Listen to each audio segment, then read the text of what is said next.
La parole de l'Éternel me fut adressée, et il me dit, « Fils de l'homme, que vaut le bois de la vigne plus que les autres bois, et les sarments plus que les branches des arbres des forêts? Soyez humbles. » Tel est, avons-nous dit, le grand enseignement que donne notre texte à ceux qui ont déjà goûté combien le Seigneur est bon. Que vaut le bois de la vigne plus que les autres bois, et les sarments plus que les branches des arbres des forêts? En observant les diverses allusions faites à la vigne dans l'Écriture, il semble qu'une sorte de prééminence lui soit attribuée sur tout le monde végétal. Témoin, par exemple, l'antique parabole de Jotham, où les arbres sont représentés comme s'inclinant devant la vigne en lui disant « Viens et règne sur nous ». Toutefois, si nous considérons la vigne indépendamment de sa fertilité, il est certain que nous ne verrons rien en elle qui lui donne droit à aucune distinction, encore moins à une royauté quelconque sur les autres arbres. Sous les divers rapports de la grosseur, de la forme, de la beauté, de l'utilité, le cep de vigne en effet leur est infiniment inférieur.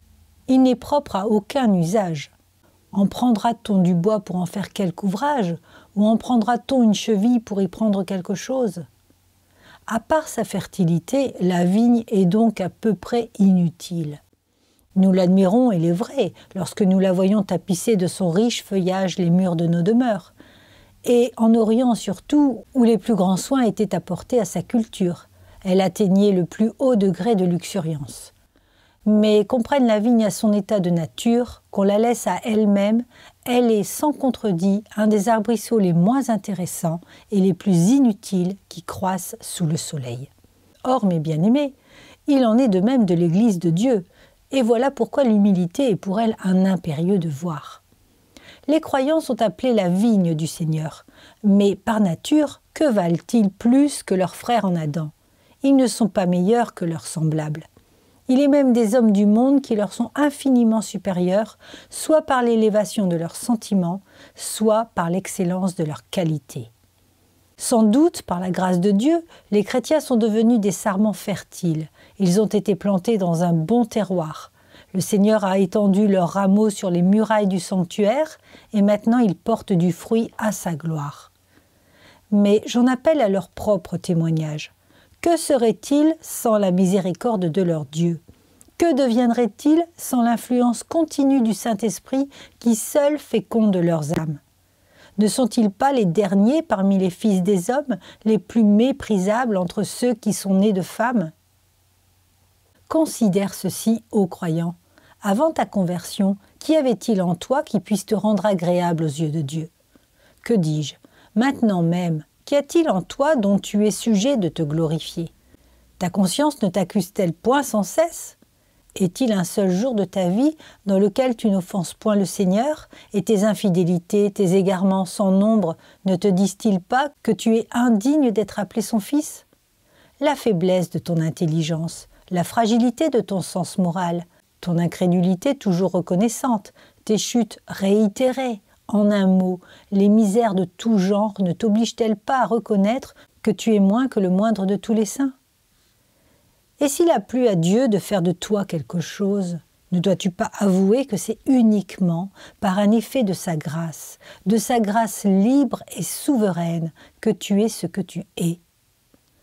Ah, s'il y avait dans ce moment devant moi une âme qui, tout en se considérant comme élue de Dieu, ne soit pas prête à s'associer à ses aveux, mais se persuade qu'elle a été choisie en considération de quelque mérite ou de quelque bon sentiment qui lui était propre, que cette âme sache bien qu'elle n'a encore rien compris aux premiers éléments de la grâce et qu'elle est dans les ténèbres par rapport à l'Évangile. Tout homme qui a reçu la vérité d'une manière efficace doit être prêt à confesser en toute rencontre qu'il est le plus vil des pécheurs, le rebut de toute la terre. Que par nature il était perdu, souillé, indigne, ou plutôt digne de la condamnation, digne de l'enfer, et que s'il a été choisi dans le monde et rendu différent de ses semblables, c'est uniquement à la grâce toute gratuite, à l'amour spontané et immérité de son Dieu qu'il en est redevable. Ô chrétien, Toi qui es aujourd'hui grand par la foi et grand par tes œuvres, tu ne serais grand que par tes péchés, si ce n'était la grâce de Dieu. Ô toi, vaillant soldat de la vérité, tu serais non moins vaillant à combattre pour Satan si une influence divine n'avait agi sur ton cœur. Un trône de gloire t'est réservé dans le ciel. Mais tu n'aurais eu à attendre qu'une chaîne d'obscurité en enfer si l'Esprit Saint ne t'avait transformé. Maintenant tu exaltes l'amour de ton Sauveur, mais une chanson licencieuse serait peut-être sur tes lèvres si la grâce ne t'avait lavé dans le sang de Jésus. Maintenant tu es sanctifié, vivifié, justifié, mais je te le demande, que serais-tu en cet instant même si la main du Très-Haut n'était intervenue en ta faveur ? Il n'est point de crime dont tu n'aurais pu te rendre coupable, il n'est point d'excès, point de vice dans lequel tu n'aurais pu tomber. Peut-être à cette heure serais-tu un meurtrier si la grâce préventive de Dieu n'avait retenu ta main. Un jour, tu seras rendu semblable aux anges, mais tu aurais été semblable aux démons si la grâce n'avait fait de toi une nouvelle créature. C'est pourquoi, ô chrétien, ne t'élève jamais par orgueil. Souviens-toi que tous tes vêtements te viennent d'en haut.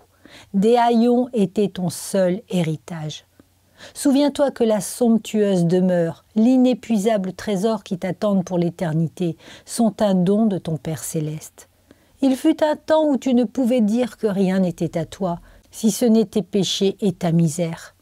Maintenant la précieuse justice de ton Sauveur te couvre, et revêtu de la robe sans tache du bien-aimé, ton âme est acceptée de Dieu. Mais n'oublie pas que tu serais encore comme enseveli sous des montagnes de péché et enveloppé dans les haillons souillés de l'iniquité, si Dieu n'avait eu pitié de ton lamentable état. Et toi, ô mon frère, tu pourrais t'enorgueillir ? Tu pourrais ne pas marcher avec les humbles ? Ô étrange mystère, inexplicable contradiction. Quoi ? Tout ce que tu as est emprunté, et tu oserais te glorifier ? Tu ne possèdes rien qui t'appartienne en propre, tu ne vis que d'aumônes, et tu serais orgueilleux ?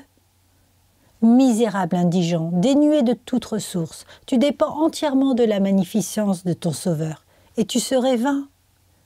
Pauvre âme fragile et languissante, tu as une vie qui ne peut être alimentée que par les ruisseaux vivifiants dont Jésus est la source, et tu serais fier ? Va, mon bien-aimé, défais-toi à tout jamais de ton orgueil, dépouille-t'en au plus tôt. Prends-le à un gibet aussi haut que celui d'Aman, laisse-l'y tomber en poussière et exècre sa mémoire jusque dans l'éternité. Car en vérité, je te le dis, parmi toutes les choses dignes d'être maudites, haïes et méprisées, l'orgueil d'un chrétien occupe le premier rang. L'enfant de Dieu a 10 000 fois plus de motifs que tout autre de marcher en humilité devant son Dieu et de se montrer doux, indulgent et débonnaire envers ses semblables. Croyant, reçois donc instruction de mon texte et n'oublie jamais que la vigne ne vaut pas plus que tous les autres arbres, si ce n'est à cause de la fertilité que Dieu lui a départie.